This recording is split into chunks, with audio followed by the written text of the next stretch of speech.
Senhoras e senhores, bom dia a todos. Daremos início ao 8º encontro da série online Diálogos Jurídicos com a Magistratura Federal, da Escola de Magistratura Federal da Primeira Região, com o tema Problemas na fixação da competência no processo penal, conexão, continência e outras questões. Este evento está sendo realizado pela plataforma Teams e transmitido pelo YouTube.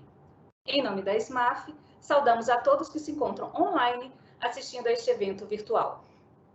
Informamos que a Biblioteca do TRF1, em colaboração com a SMAF, preparou uma bibliografia especial para este evento. O link estará disponível no chat do YouTube.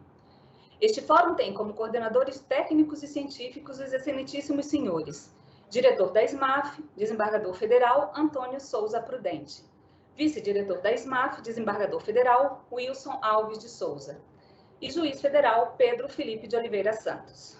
Em nome da SMAF, saudamos os componentes do dispositivo de honra virtual: excelentíssimo senhor juiz federal da Seção Judiciária do Maranhão, Ivo Anselmo Ram Júnior; excelentíssima senhora desembargadora federal do Tribunal Regional Federal da 2ª Região, Simone Schreber; excelentíssimo senhor procurador regional da República, Vladimir Aras; senhor professor da Universidade de São Paulo, Gustavo Badaró.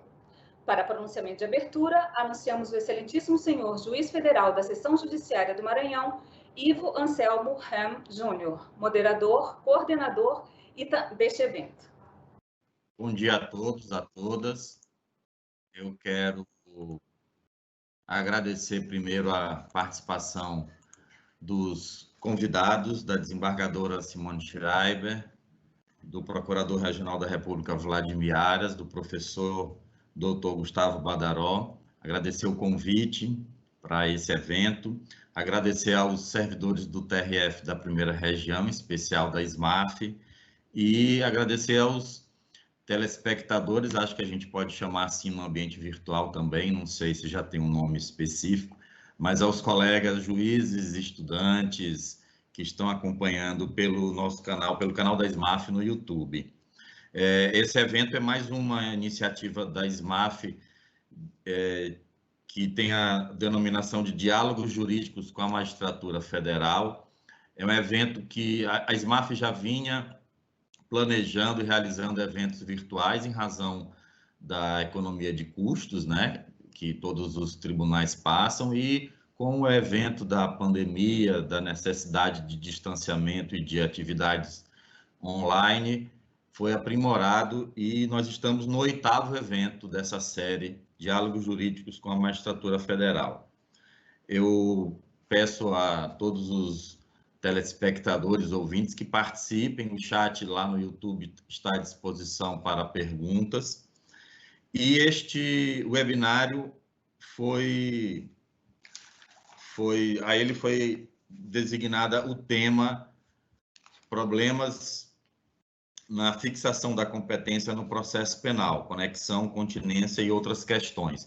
Como sabemos, nos últimos anos, o processo penal adquiriu grande interesse da sociedade brasileira. Acho que nunca se discutiu tanto dentro dos meios acadêmicos e judiciais e também fora, questões relacionadas ao processo penal.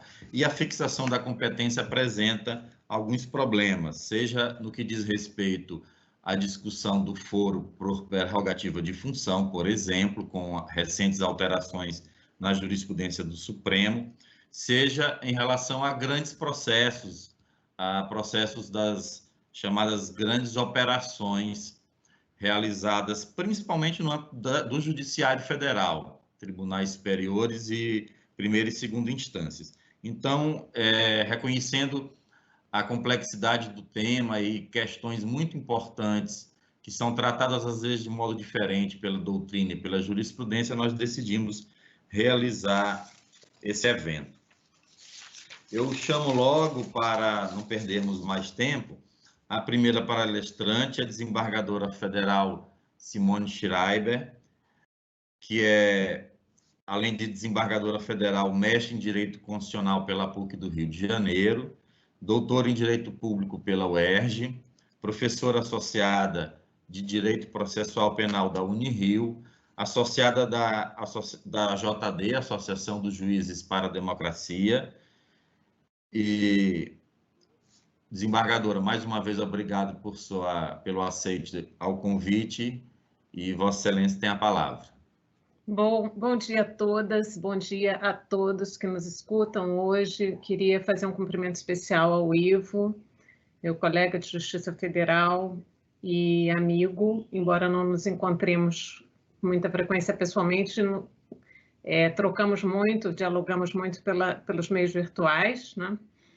Ele sempre me faz convites muito honrosos e desafiantes para participar de eventos da Escola da Magistratura Regional Federal da Primeira Região. Eu sempre tenho o prazer de estar com ele. Então, é um prazer encontrar você, Ivo, aqui. Cumprimento o Vladimir Aras, porque eu tenho grande admiração, acompanho o seu trabalho à distância, mas estou sempre conectada aí, vendo suas produções sobre a questão do combate à corrupção, enfim, tem uma literatura importante aí a respeito desses temas. E também é um prazer encontrar você aqui, Vladimir. O Gustavo ainda não entrou, eu sou profunda admiradora do trabalho dele, espero que ele esteja conosco daqui a pouco, né? Inclusive, eu indico o livro do Gustavo Badaró, de Processo Penal para os meus alunos, e também é uma honra dividir mesa com o Gustavo. Tomara que ele entre logo, então, para estar conosco. E aí, sobre o tema em si, a questão da competência, fixação de competência, problemas de fixação de competência, eu, enfim, defini algumas coisas que eu gostaria de trazer para discussão.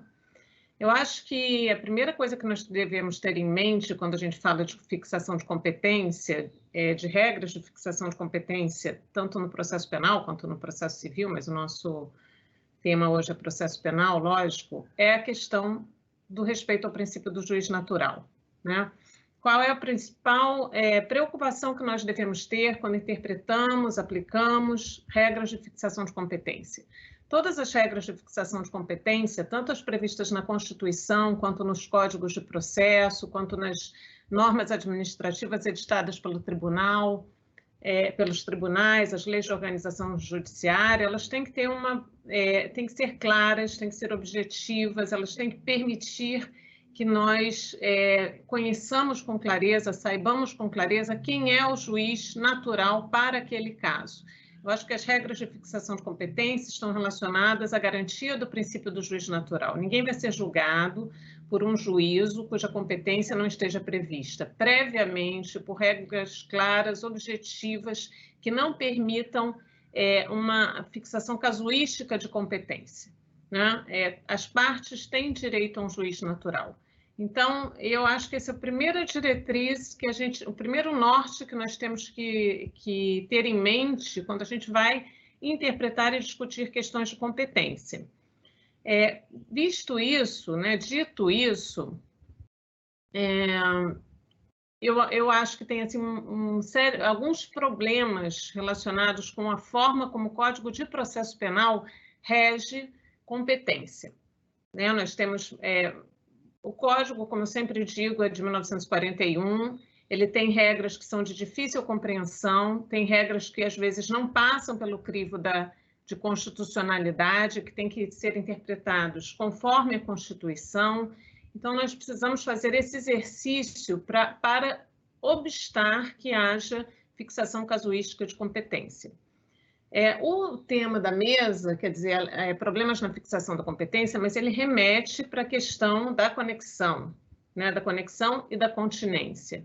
A gente dificilmente vê situações de continência, eu acho que aqui nós temos um painel para juízes, então não é o caso de fazermos aqui considerações sobre qual é a distinção entre conexão e continência, considerações mais acadêmicas, digamos assim, né, mais relacionadas com definição de institutos, não vou fazer isso aqui. Eu acho que o problema principal com o qual nós lidamos no dia a dia são questões relacionadas à interpretação das regras de conexão. Então, quais são as situações que eu vejo assim, problemáticas, complicadas, relacionadas com discussão sobre conexão? As regras de fixação de competência, que a doutrina diz que, na verdade, são critérios de modificação de competência do juiz, né? A conexão e a continência.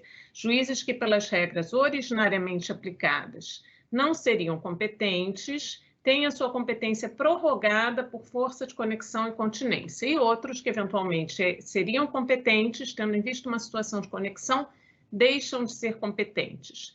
Então, quais são as principais questões que eu vejo que devem ser pensadas na questão da fixação da competência por conexão e continência? Especialmente, vamos pensar na questão da conexão, pelos critérios que eu já expliquei aqui.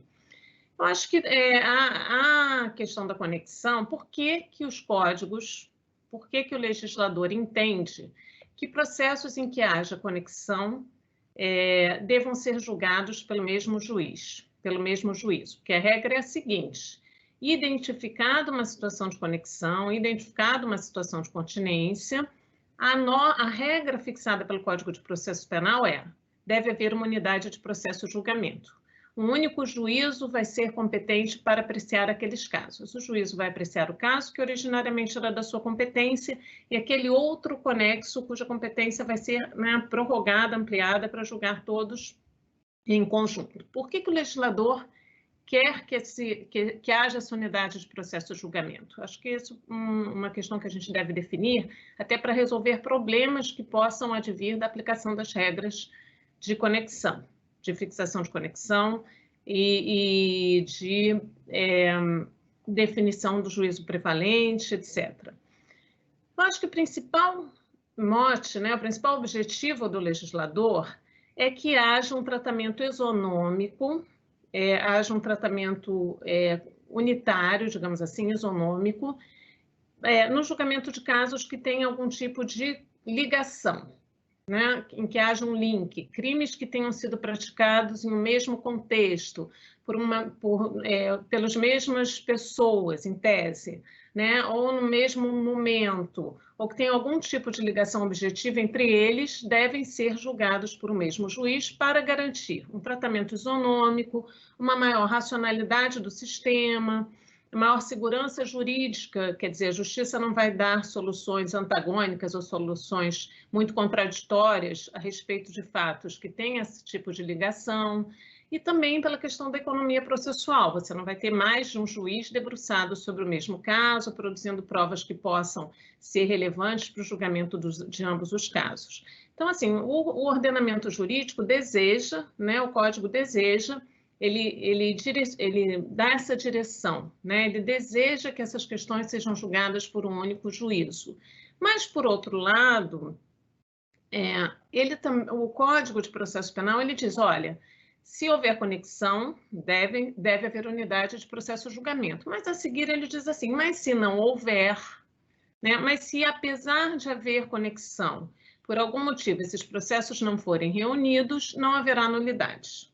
Então, a gente já começa, quer dizer, essa é uma diretriz do Código, né? Há uma norma que impõe a unidade de processo e julgamento, sim, mas a seguir, então, no artigo 82, especialmente, ele diz, olha, caso os processos sejam instaurados perante juízos diferentes e se um deles já estiver com sentença definitiva, a reunião dos feitos será feita apenas para unificação de penas. Então, assim, ele impõe que haja unificação, mas, por outro lado, ele diz que se não houver, ok, não há problema, tanto problema assim, não há uma nulidade, né? Porque pode, eventualmente, os processos serem conduzidos por juízos distintos. Outra questão, ele diz também no artigo, no outro artigo, que se também houver razões de conveniência, o artigo 80, né? Apesar de haver situação de conexão e continência, apesar de haver uma regra de imposição de unidade de processo e julgamento, ele estabelece um critério bastante fluido, bastante subjetivo, que autoriza a separação de processos. Será facultativa a separação dos processos quando as infrações tiverem sido praticadas em circunstâncias de tempo ou lugar diferentes, quando pelo excessivo número de acusados e para não lhes prorrogar a prisão provisória ou por outro motivo relevante, o juiz repute conveniente a separação.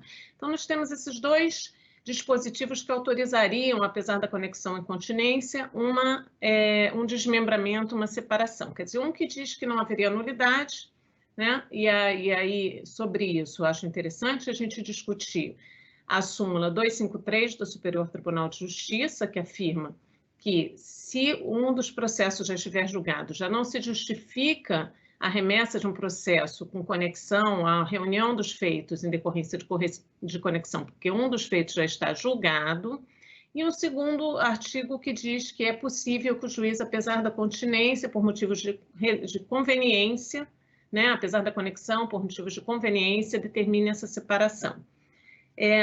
A crítica da doutrina, efetivamente, sobre esses critérios serem muito fluidos.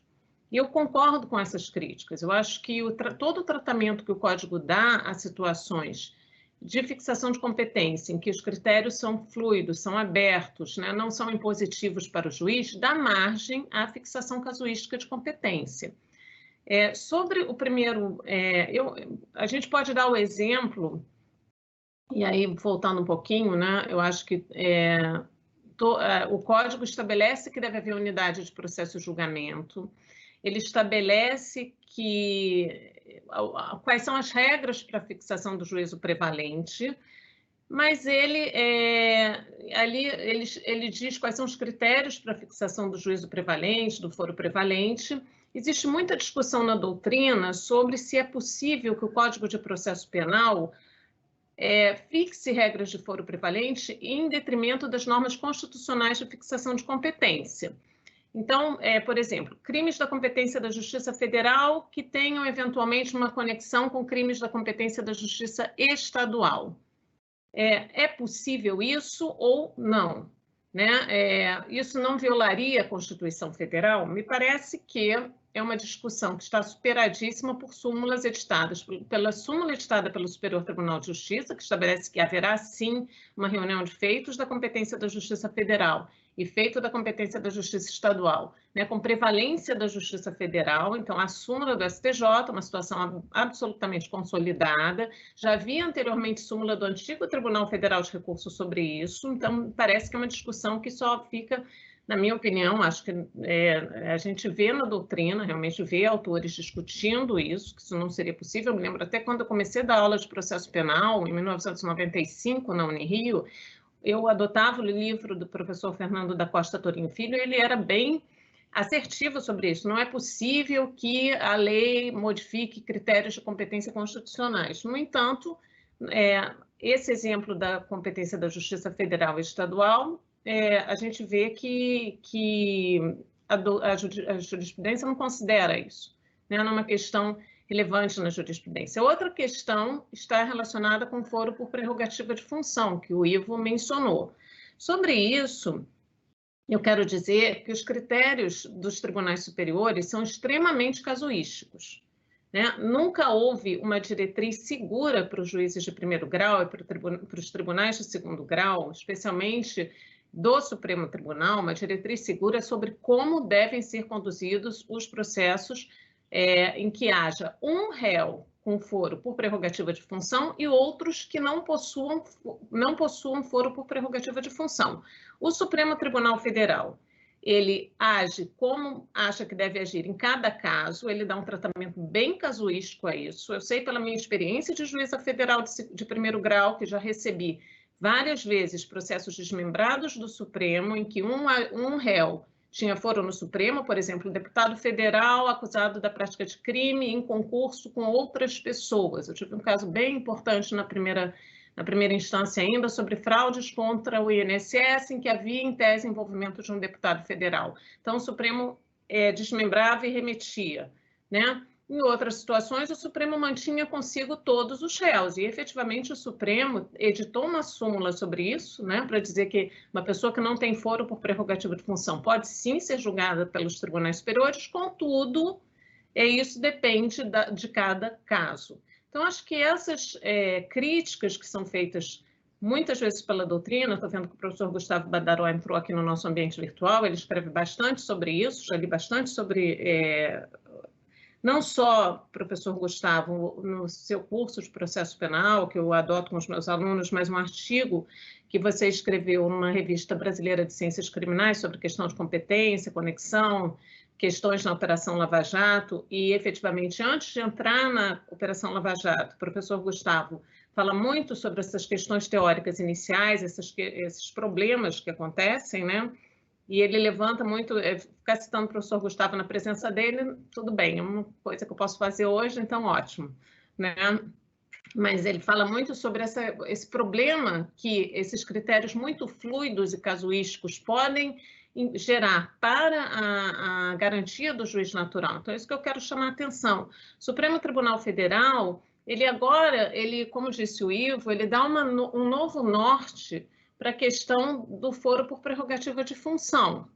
Contudo, ele mesmo, depois que ele fixou essas diretrizes, ele já tem algumas perplexidades, alguns problemas, algumas questões em que ele mesmo está temperando o entendimento que ele firmou antes. Nós, no Tribunal Regional Federal da Segunda Região, temos tido dúvidas em relação a algumas questões, né?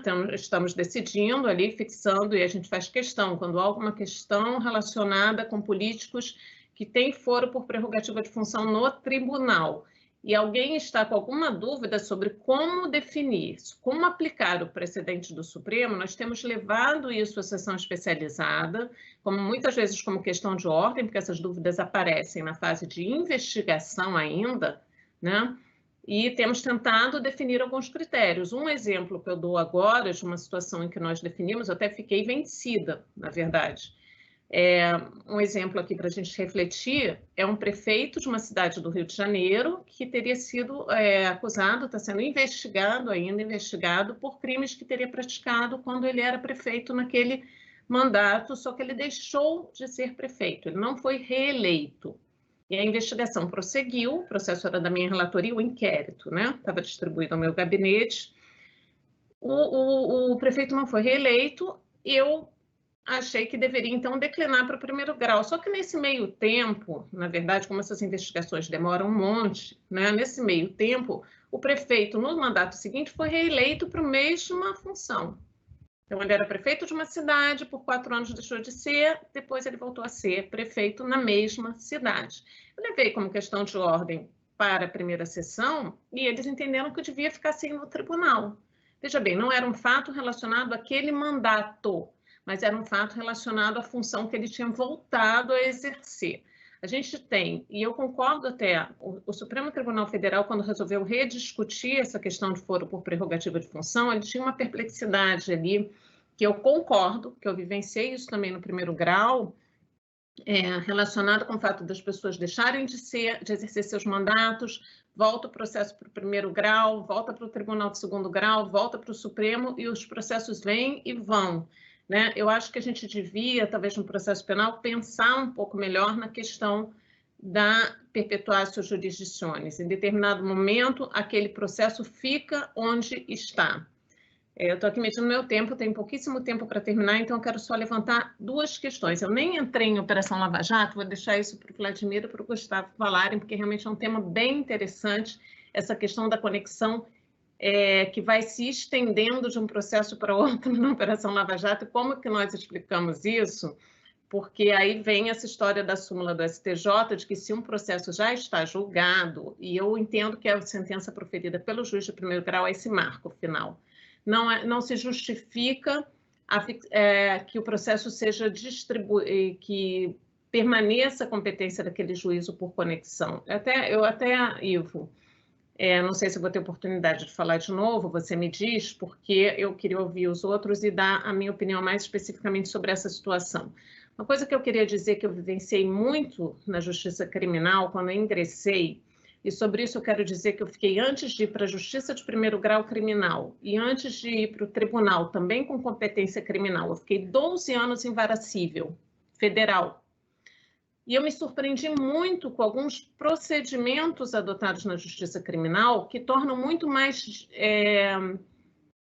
subjetiva, digamos assim, essa questão da fixação da competência em vara criminal. Eu acho que o problema principal, que eu não queria fechar sem falar, é a questão das investigações começarem perante um juízo E é isso, eu tenho precedente na minha turma, que eu não sei se eu fiquei vencida, não me lembro, talvez eu tenha ficado vencida, que eu vou dar o seguinte exemplo.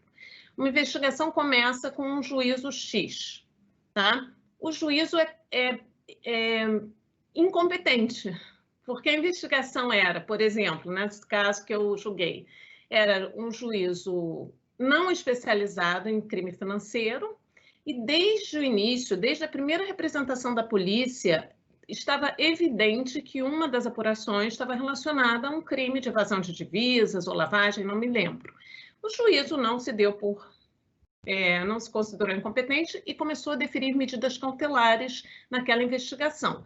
Interceptação telefônica, não me lembro, mas quebra de sigilo bancário fiscal, ele começou lá a atender às demandas da autoridade policial e deferir determinadas medidas. Em determinado momento, é oferecida denúncia e fica evidente que esse juiz era incompetente, porque a denúncia imputa às pessoas os crimes financeiros para os quais ele não era competente.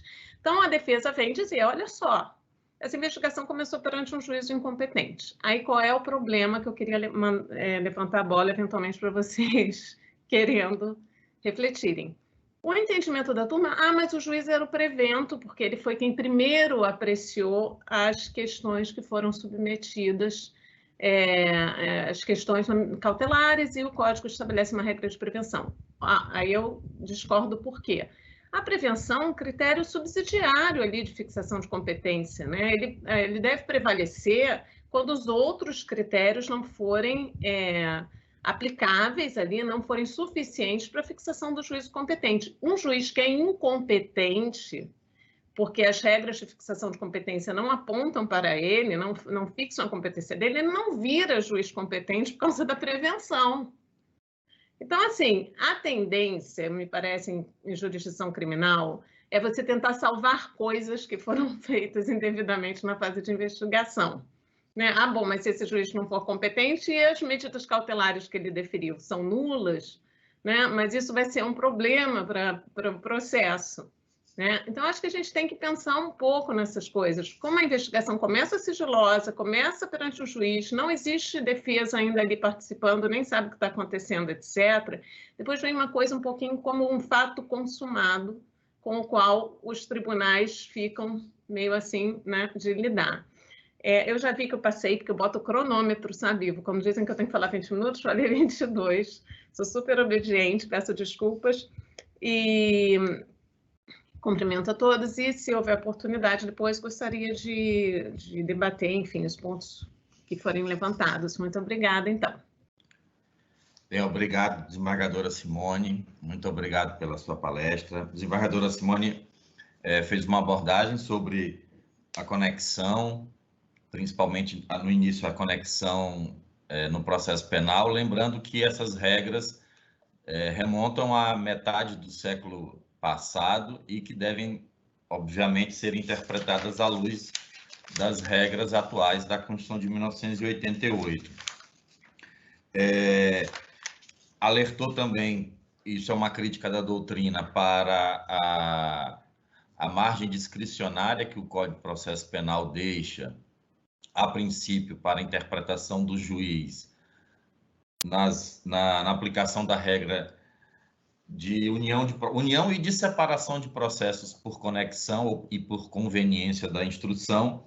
E algo muito interessante me marcou, desembargadora, que é uma discussão que já vem sendo levantada na doutrina, que é a necessidade de se fixar a perpetuatio jurisdictionis, né, para evitar que processos fiquem mudando de tribunal, de juiz da primeira para a segunda instância, ou até para a Suprema Corte, a depender do cargo que alguém ocupe, havendo foro por prerrogativa de função. Isso é um debate que já passa da hora do nosso parlamento enfrentar.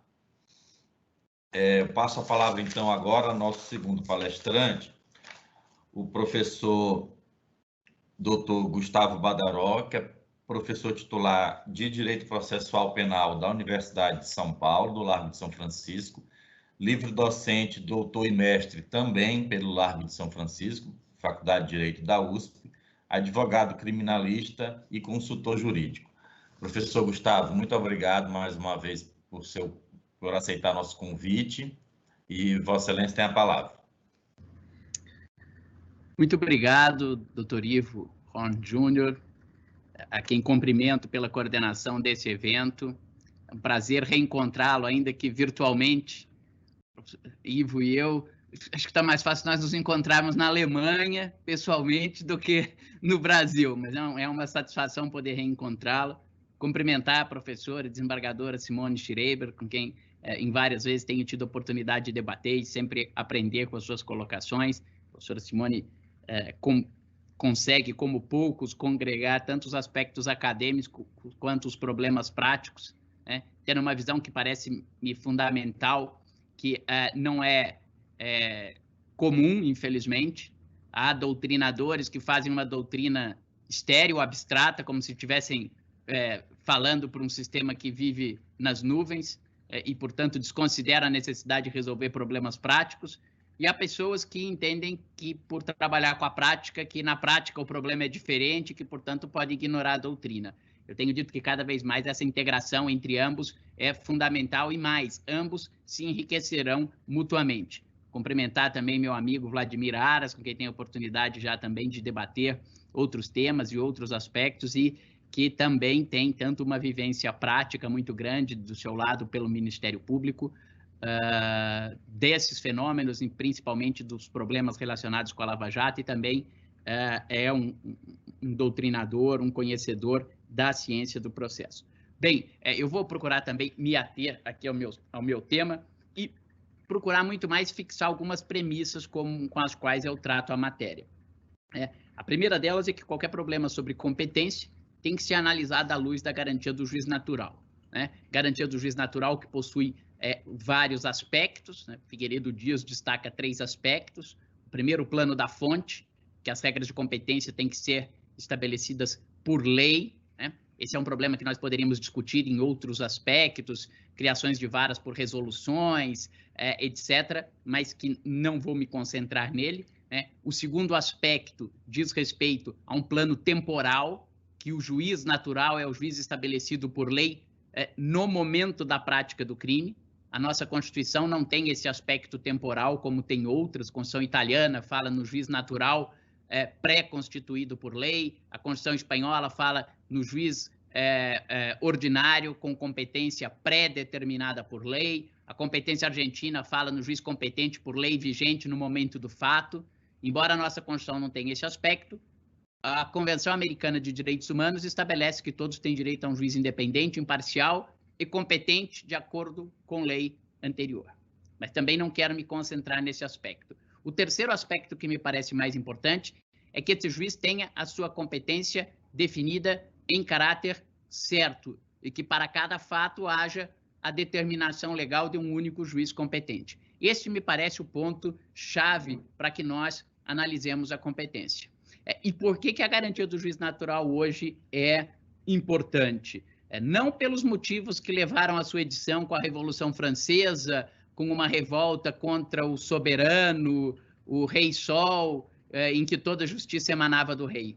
Mas hoje, exatamente para a mesma finalidade, mas eu diria que com uma preocupação distinta. Lá a finalidade era que o rei não pudesse mudar quem é o órgão jurisdicional competente e, com isso, influenciar o resultado do processo.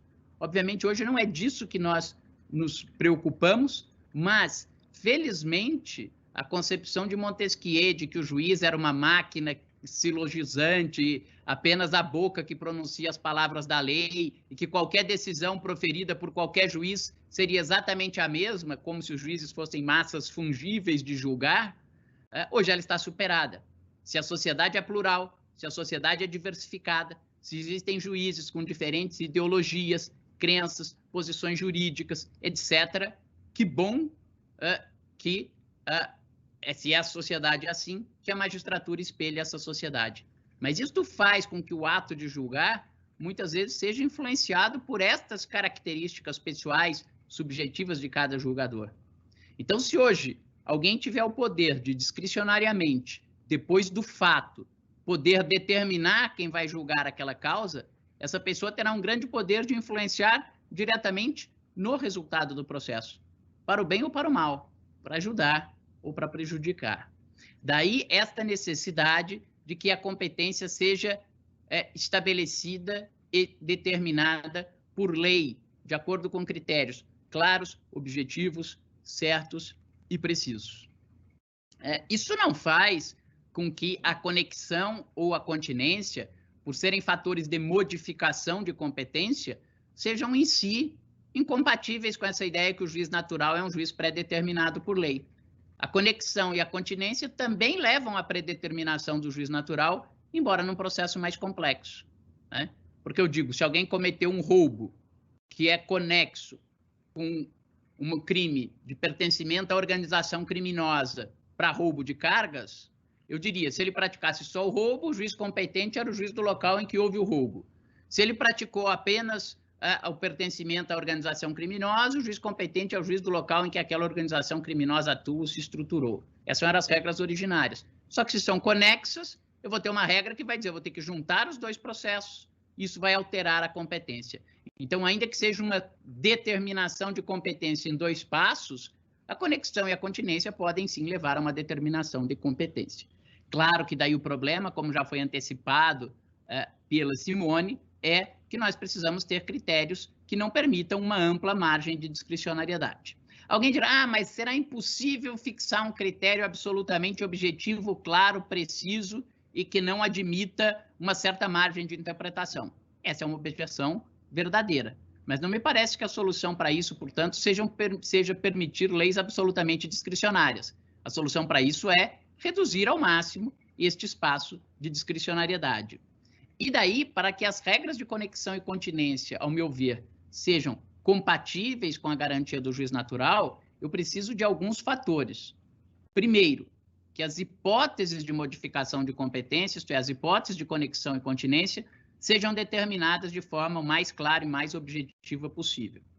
A segunda consequência é determinar o que decorre, qual será a consequência propriamente dita da conexão e competência. Em regra, a reunião de processos, salvo casos em que o próprio código diz que os processos não são reunidos.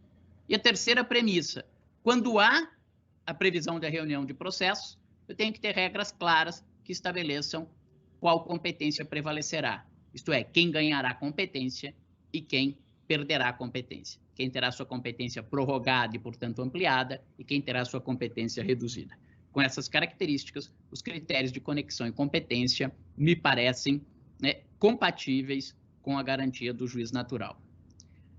Embora, no plano constitucional, isso toca uns primeiros problemas, dois problemas iniciais que a Simone mencionou, tanto o problema do foro por prerrogativa de função, quanto o problema de competências das chamadas justiças diferentes. Aqui me parece que é um obstáculo do ponto de vista de hierarquia de leis para o Código de Processo Penal. Nas situações em que a própria Constituição determina a competência, não é possível, ao meu ver, que regras infraconstitucionais, no caso as regras do Código de Processo Penal, possam alterar uma competência estabelecida pela Constituição. Embora aqui me parece que isso leva a consequências diversas das que vêm sendo aplicadas na prática. Com relação à conexão, e isso, ao meu ver, encaminha para a resolução de alguns outros problemas, pelo menos de acordo com a minha leitura, o problema da conexão e continência, mas normalmente mais da conexão, ele tem sido mal resolvido pela prática por uma não compreensão exata de uma ordem que parece correta, mas, ao meu ver, é exatamente o inverso. No meados do século passado, Xavier de Albuquerque, na sua obra sobre conexão, que levou a cátedra da Universidade Federal do Amazonas, dizia, e fazendo uma análise de toda a doutrina sobre a conexão, e ao meu ver isso é absolutamente correto no direito penal, que a conexão é um fenômeno de direito material. O que são conexos são os crimes. Há crimes que, por uma relação que detém um perante o outro, são conexos. Mas esta conexão que se estabelece no plano material tem reflexos no campo processual. E este reflexo da conexão material é exatamente a necessidade da reunião de procedimentos. Aqueles crimes, por serem ligados, conexos, próximos, precisam de um julgamento conjunto. E justamente porque precisam de um julgamento conjunto, muitas vezes pode necessitar, para que seja viável esse julgamento conjunto, a alteração da competência. Normalmente, quando nós pensamos no fenômeno da modificação de competência, nós pensamos numa lógica invertida. Que a conexão e continência mudam a competência e que, por mudarem a competência, eu preciso reunir os processos. Mas é o oposto. A conexão e a continência exigem um processo único.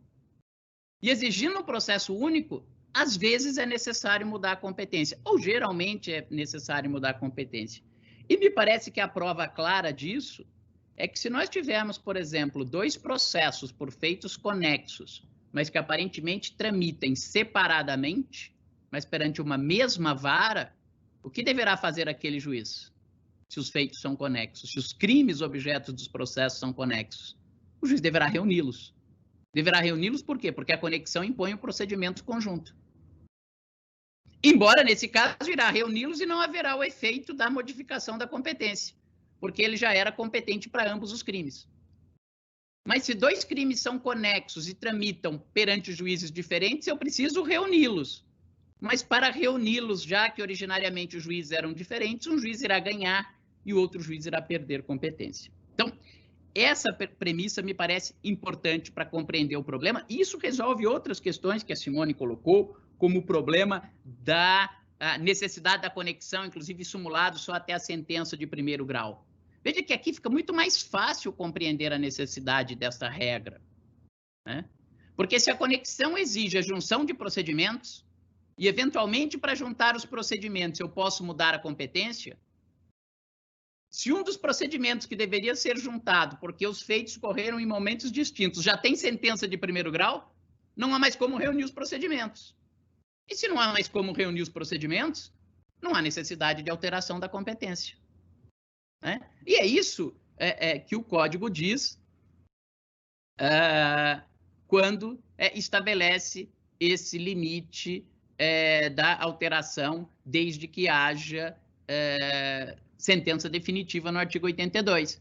Se, não obstante a conexão ou continência, forem instaurados processos diferentes, a autoridade de jurisdição prevalecente deverá avocar os processos que corram perante outros juízes, salvo se já estiverem com sentença definitiva. Por quê? Porque já há sentença definitiva, não há mais como reunir o procedimento. Isso explica também um outro mau uso de uma outra regra do Código de Processo Penal, que é o artigo 80, que trata da possibilidade de separação dos processos. Porque, vejam, aqui o que nós temos é uma situação em que crimes eram conexos, artigo 76.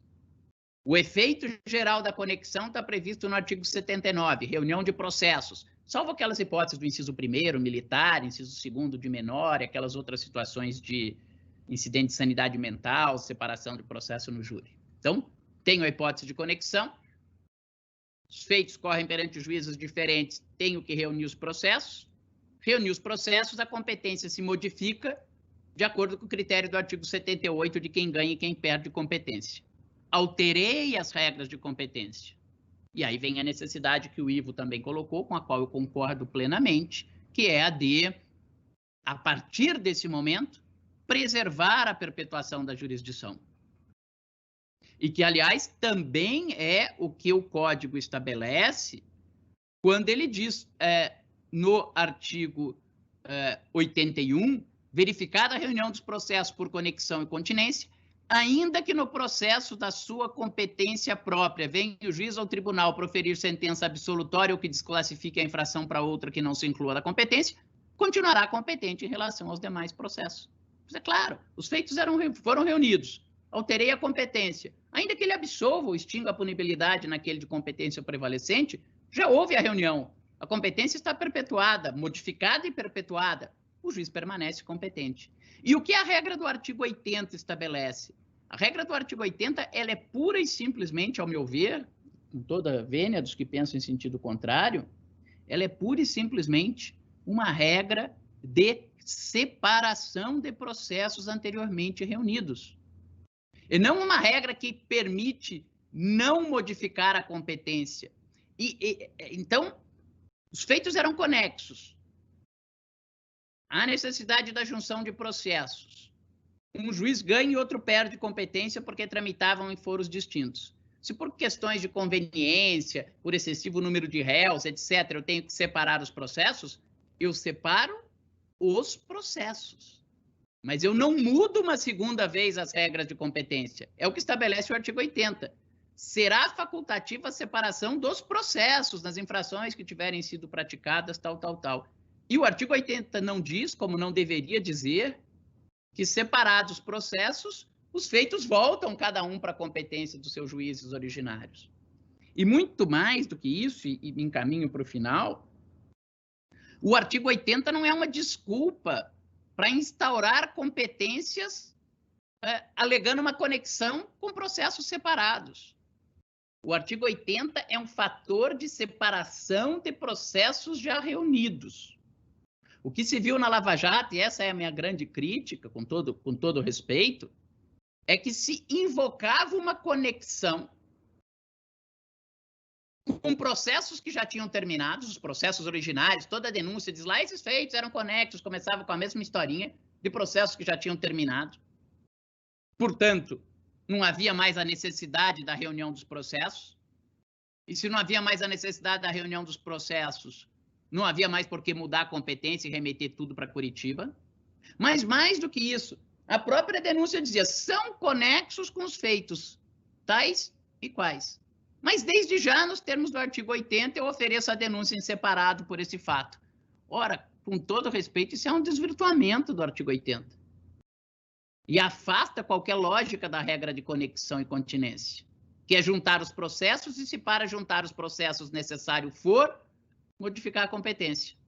Esta invocação do artigo 80 é como buscar uma competência etérea, fantasmagórica, dizendo, há uma conexão aqui, mas eu não vou reunir os processos, já vou começar separado. Olha, se eu vou começar separado sem reunir, não há necessidade de invocar a conexão.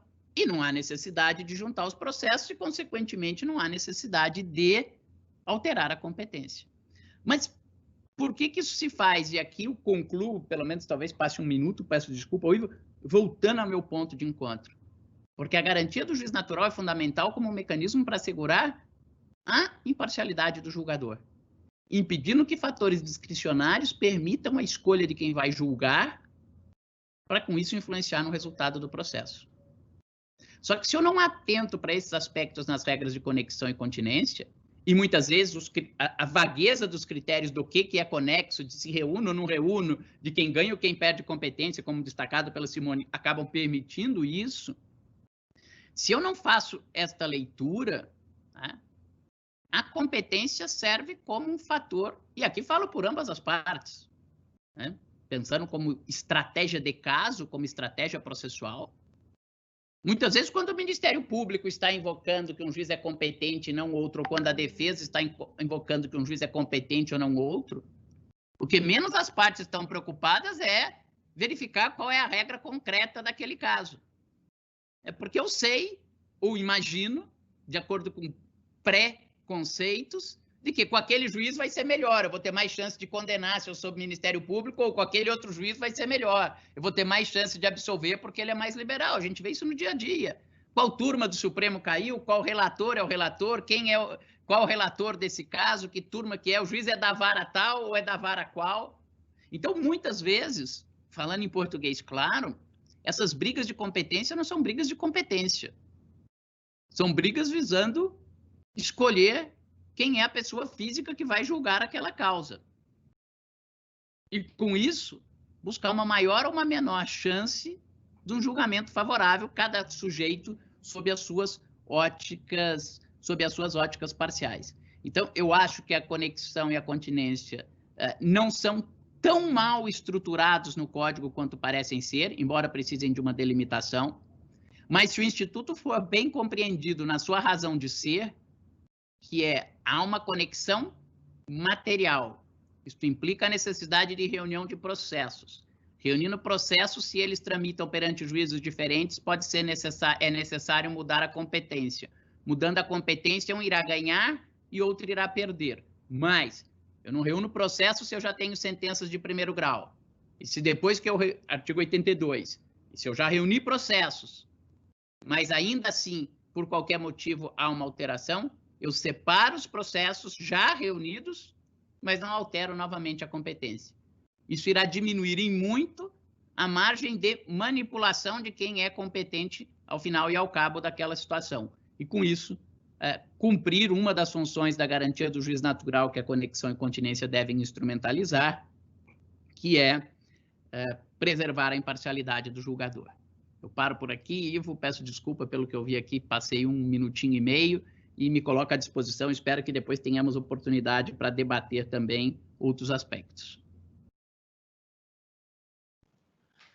Obrigado, professor Gustavo. O professor Gustavo Badaró nos adverte, né, que a má compreensão dos institutos da conexão e da continência, e aí, por consequência, uma má aplicação desses institutos, podem colocar em risco, na prática, a garantia constitucional do juiz natural, por consequência da imparcialidade da jurisdição, o que nos leva à necessidade de uma melhor delimitação, professor Gustavo, talvez, como você falou, não necessariamente na lei, mas na prática jurisprudencial desses institutos. Eu vou passar para o professor Simone, o professor Gustavo, o professor Vladimir também. No final, nós teremos um espaço de tempo, um tempo para perguntas dos nossos ouvintes ou telespectadores e certamente haverá espaço para os senhores e a senhora abordar alguns pontos que, pela dificuldade do nosso tempo, possam ter ficado esquecidos. Nosso terceiro palestrante é o Procurador Regional da República, Vladimir Aras, meu colega desde os tempos das reuniões da ENCLA, né, Vladimir? E ele é mestre em Direito Público pela Universidade Federal de Pernambuco, MBA em Gestão Pública pela Fundação Getúlio Vargas, doutorando em Direito pela UniCeub, é também professor assistente de Direito Processual Penal da Universidade Federal da Bahia, professor da pós-graduação do IDP e da EPD e docente da Escola Superior do Ministério Público da União. Professor Vladimir Aras, com a palavra. Muito bem, muito obrigado, Ivo, pelo convite. Acho que deu... O microfone está mudo, Vladimir. Deu uma travada. Agora sim. Certo. Agora sim.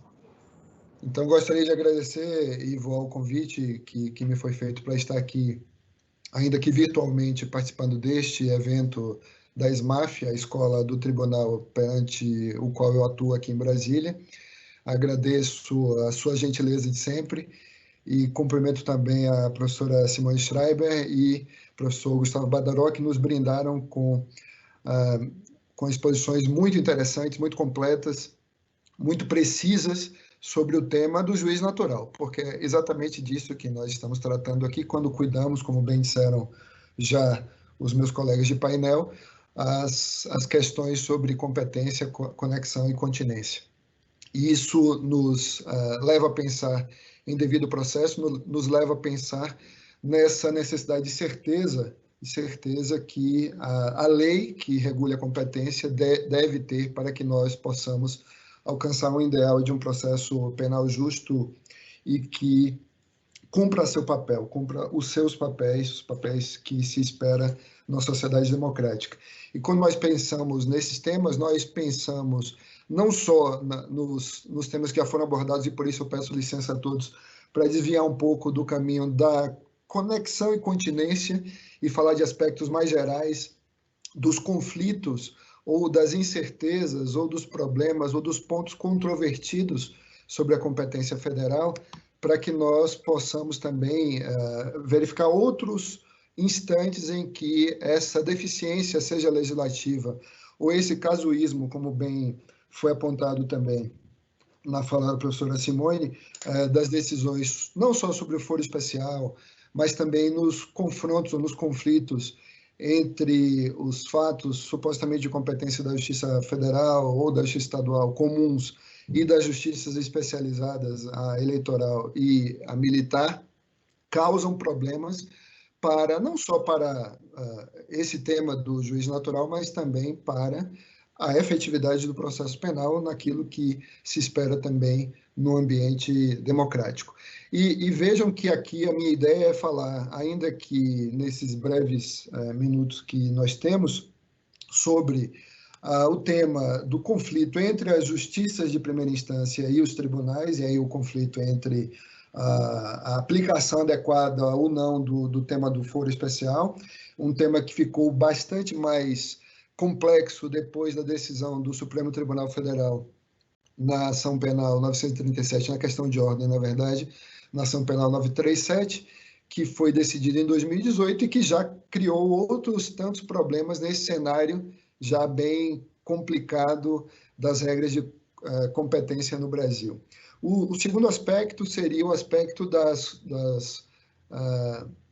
aplicação extraterritorial da lei penal brasileira. Então, aí primeiro falar de jurisdição e pensar na afirmação da jurisdição brasileira à luz do artigo 7º do Código Penal e o que os tribunais têm dito em relação à prática de crimes praticados por brasileiros no exterior e se aquela orientação que sempre prevaleceu, pelo menos nas últimas décadas, de que esses crimes eram de competência da Justiça Estadual, foi superado ou não.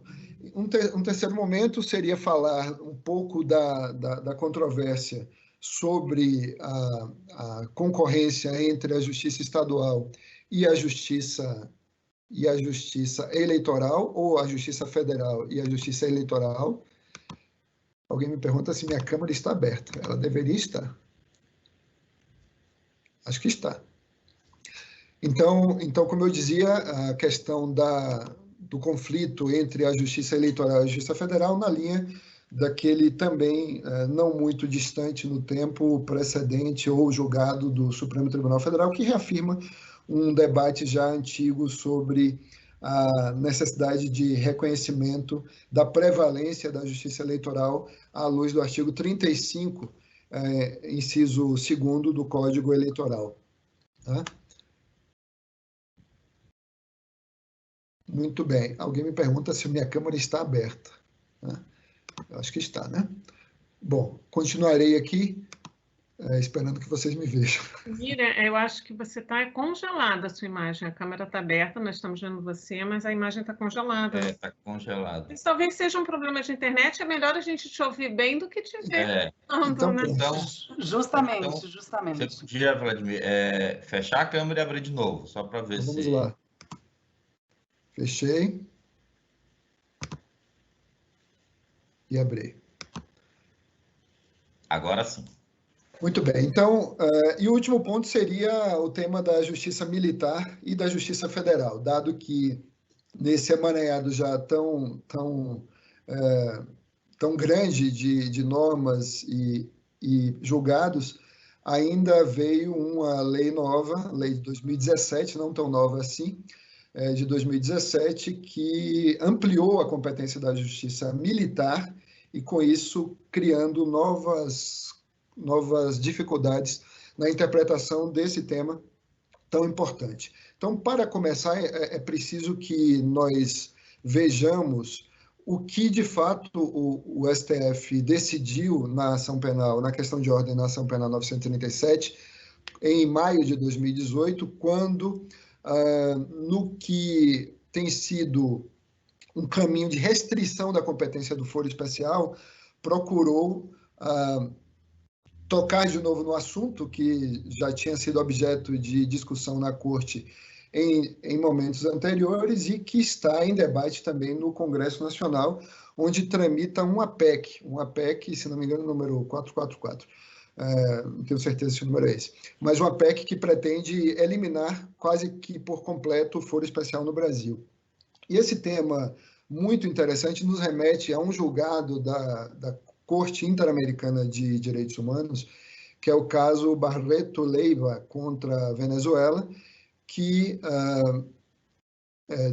em que se discutiu, além de temas relacionados ao devido processo, direito de participação no processo, direito ao contraditório e ampla defesa, também se discutiu o tema do foro especial. Nesse caso específico, a Corte Interamericana entendeu não ter havido violação ao artigo 8º do Pacto de São José da Costa Rica, em função do fato de que este indivíduo ter sido submetido a julgamento num tribunal superior, na Corte Suprema da Venezuela, e ter sido julgado em conjunto com outras autoridades que detinham foro especial. E ali se decidiu que não teria havido a violação ao devido processo e essa garantia do juiz natural, justamente porque havia uma previsão legislativa para que assim se desse, exatamente como foi exposto antes pelo professor Badaró. A necessidade de uma lei precisa que estipule a solução para a afirmação de um foro superior, ainda que aquele indivíduo não tenha o direito ao foro especial por não ser uma autoridade no contexto constitucional daquele país. Então, esse é um tema que, vez por outra, acontece, e tem acontecido muito, infelizmente, porque são muitas as ações penais que tramitam nos tribunais superiores, nos tribunais regionais, do arrastamento de pessoas que, em tese, não teriam direito ao foro especial, não seriam julgados num foro superior, e acabam reclamando pela violação do seu direito ao juiz natural. E eu gosto de lembrar sempre do caso Pisolato, um caso em que todos lembram, houve a condenação desse cidadão no processo penal, na ação penal do Mensalão 470, pelo Supremo Tribunal Federal. Ele acabou fugindo do Brasil e foi preso na Itália, e de lá extraditado em 2015. Um detalhe interessante que muitos não sabem é que uma das defesas de Pisolato perante a Corte de Bolonha na Itália foi justamente a existência de uma suposta violação ao direito ao juiz natural, entre outras alegações que foram feitas lá, e a que foi bem sucedida foi, no primeiro momento, perante o Tribunal Regional em Bolonha, foi o de que o Brasil tinha um sistema prisional desumano, e por isso, naquele instante, o Tribunal Regional o Tribunal de Apelação de Bolonha não concedeu a extradição, e depois isso foi revertido na Corte de Cassação. Então, esse tema aparece tanto nos questionamentos internos do Brasil quanto nos questionamentos internacionais, e não custa lembrar, já que se falou também de Lava Jato, que esse tema também foi levado a instâncias internacionais, ao Comitê em Genebra, ao Comitê de Direitos Humanos do Pacto Internacional de Direitos Civis e Políticos, na perspectiva de obter-se uma decisão favorável a uma das pessoas, um político brasileiro que foi submetido a julgamento perante a 13ª Vara Federal de Curitiba. Bom, retomando o ponto da ação penal 937, da questão de ordem, então ficou estabelecido ali que o foro por prerrogativa de função aplica-se somente aos crimes cometidos durante o exercício do cargo e relacionados às funções desempenhadas por essa autoridade. Muito bem. O que acontece depois? O Supremo adota esse mesmo posicionamento outras vezes. O STJ segue a mesma linha, por exemplo, na ação penal 857, uma questão de ordem envolvendo, se não me engano, conselheiros de tribunais de contas, um caso julgado ainda em 2018, e também, posteriormente, na ação penal 874, outra questão de ordem. O que acontece em seguida? Começa-se a estabelecer uma restrição a esse posicionamento dentro do STJ, e essa restrição foi vista na ação penal 878. Uma questão de ordem nessa ação penal que foi relatada pelo ministro Benedito Gonçalves, e é interessante mencionar esse caso porque, uma vez que a não incidência da regra de foro especial, que é constitucional, diante dessa interpretação precária e, de algum modo, insuficiente que os tribunais superiores têm dado a esse problema tão importante, acabou gerando situações como essa, em que um desembargador do estado do Paraná, acusado de cometer um crime em Curitiba, na capital do estado do Paraná, teoricamente ficaria sujeito a julgamento por um juiz de direito daquele mesmo Estado. E aí, diante dessa circunstância, o STJ, para preservar a independência tanto do julgador, né, o juiz de direito, primeira instância, quanto do acusado, decidiu manter a competência perante o STJ, e assim se decidiu nessa questão de ordem julgada no final do ano de 2018. Tem mais ou menos uns 2 anos que isso assim foi deliberado. Mas notem, muita gente começou a dizer a partir daí que sempre os desembargadores seriam julgados pelos tribunais de justiça. O que não está escrito nesse precedente. Nesse precedente se diz que se decidiu assim para evitar que esta autoridade fosse julgada por um juiz do seu mesmo Estado. Está muito claro na ementa e nos votos que prevaleceram.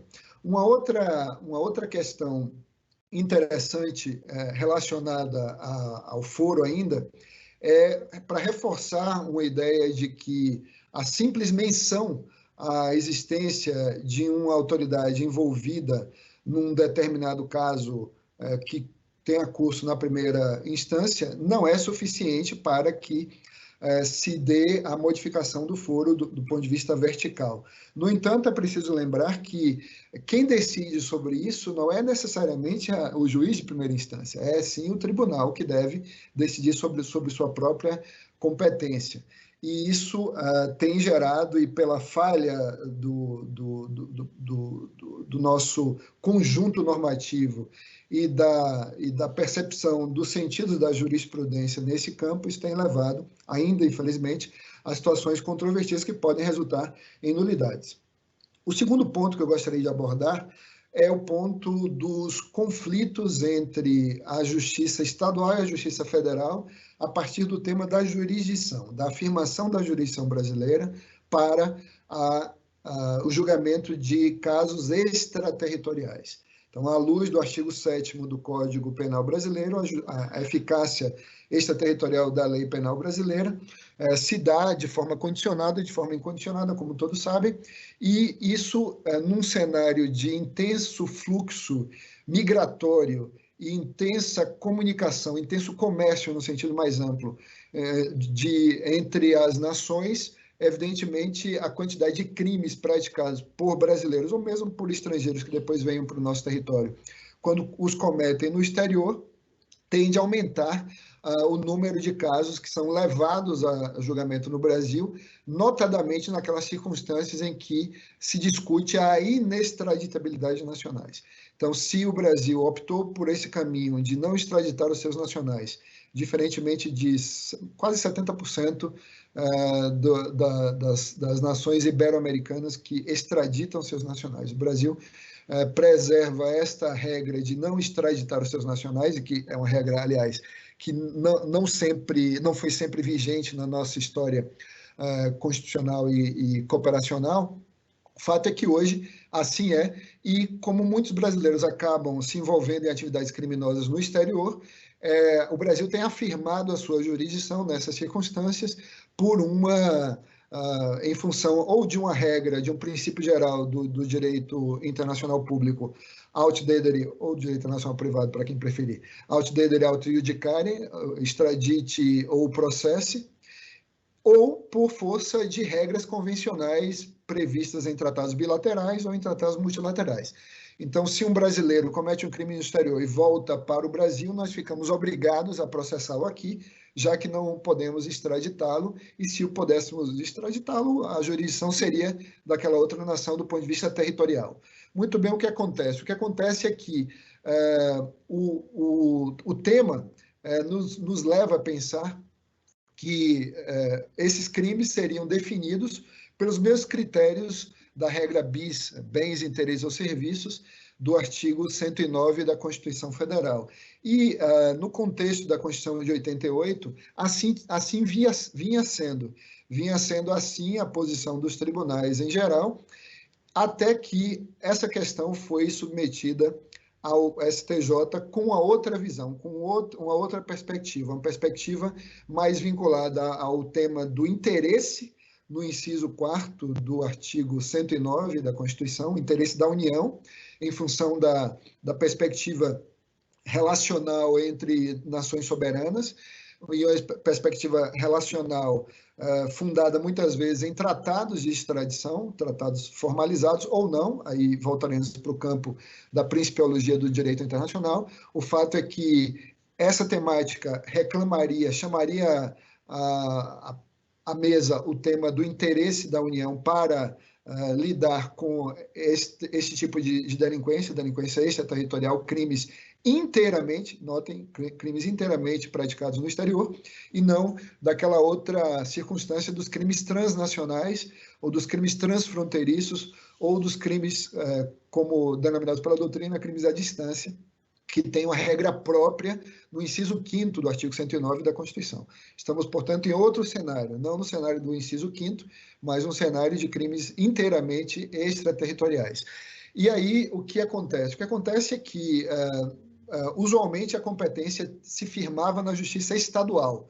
Então, nós vimos brasileiros cometendo crimes no Japão, brasileiros cometendo crimes em Portugal, nos Estados Unidos, e voltando para cá. Tem um caso muito famoso do Rio de Janeiro, caso Scherer, um cidadão brasileiro que matou um outro brasileiro num hotel em Nova York, voltou para o Brasil e foi julgado perante a justiça estadual. E não se discutiu o que se vem discutindo agora, pelo menos desde 2018, nos tribunais superiores, inclusive no STF. Né? O que é que aconteceu em 2018? Aconteceu que o STJ mudou a orientação quanto à competência, passou a afirmar a competência federal a partir do conflito de competência 154 656, um conflito julgado na terceira sessão, né, que reúne aquelas duas turmas criminais do STJ, e um caso vinculado à República Portuguesa, que um brasileiro havia cometido um crime lá, e este delito passou a ser julgado após esse conflito de competência, se manteve a competência federal, como já propunha o Ministério Público Federal em primeira instância. Em 3 ou 4 decisões posteriores, o STJ manteve esse posicionamento de que se tratava de competência federal. Isso aconteceu também em recurso em habeas corpus, aconteceu em outro conflito de competência julgado no ano passado, aconteceu em recurso especial, e o caso mais recente é mesmo deste ano, um caso julgado pela sexta turma. Na mesma linha de afirmação da competência federal à luz do inciso 4 da Constituição Federal, e também aqui e ali, o que é muito curioso, invocando-se o inciso 3º, que normalmente não é chamado à mesa quando se discute a competência criminal da Justiça Federal. Normalmente nós lembramos do 4, do 5, do 5A, do 6, etc., mas não do inciso 3º, e ele aparece nessas discussões. E o que é curioso é o seguinte, o STF vinha mantendo a posição anterior de que se tratava de competência federal, e mantinha essa linha a partir de uma decisão do ministro Marco Aurélio, que foi vencedora na primeira turma em 2016, e que depois se repetiu na mesma turma no ano passado, em 2019, né? Na linha de que deveria ser da competência da Justiça Estadual. No entanto, o que é interessante? O que é interessante é a gente pensar no aspecto histórico, um aspecto que foi abordado, ainda que não dito, mas abordado pela professora Simone quando fez a sua exposição e mencionou a súmula 122 do STJ. Por que a súmula 122 do STJ existe?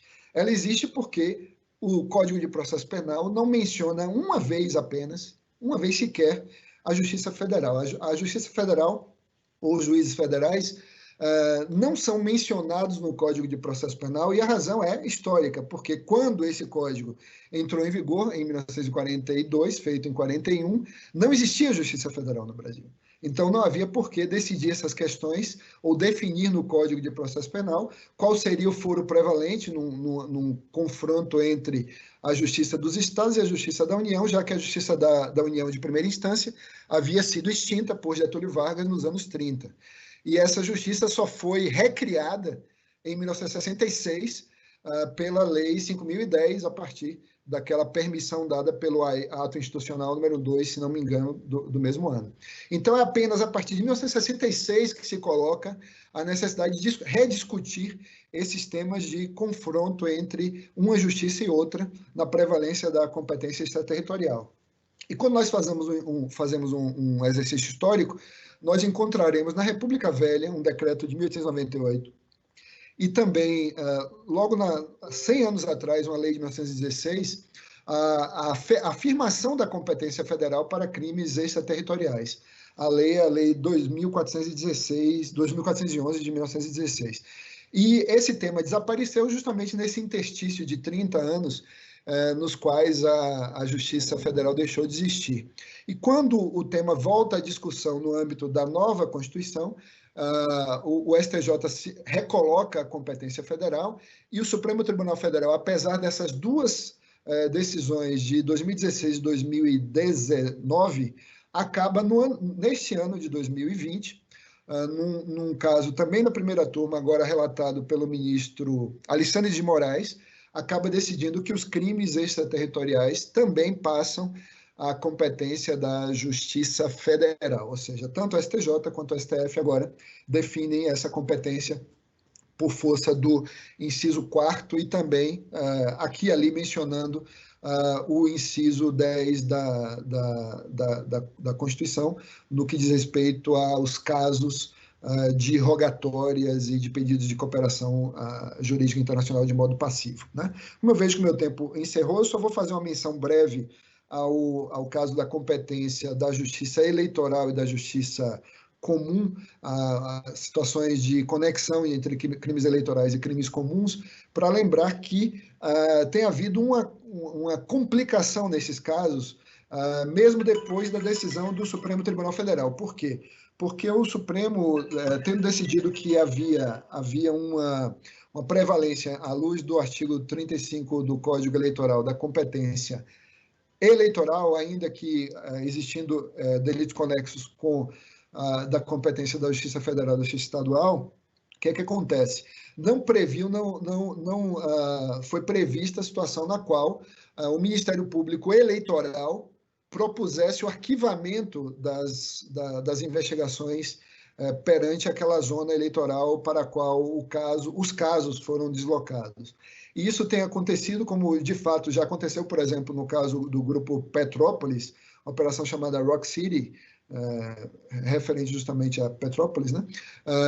E nesse caso específico, o Supremo Tribunal Federal decidiu pela baixa de uma petição à primeira zona eleitoral do DF, aqui em Brasília, e lá houve o arquivamento pelo Ministério Público Eleitoral, em seguida houve a homologação do arquivamento pelo juiz eleitoral, e a partir desse arquivamento o caso foi deslocado para a Justiça Federal em Curitiba, onde foi proposta uma denúncia no ano passado. Isso tem gerado alguma perplexidade, alguma insegurança na definição do tema do juiz natural, e nós já vimos recentemente, com isso eu concluo, recentemente uma decisão do mês de maio, se não me engano, na qual a segunda turma do STF apontou essa questão, e lembro que o ministro Gilmar Mendes chegou no seu voto a dizer que não se podia permitir um bypass da decisão do Supremo Tribunal Federal de prevalência da Justiça Eleitoral, mediante o que, na visão dele, poderia parecer um artifício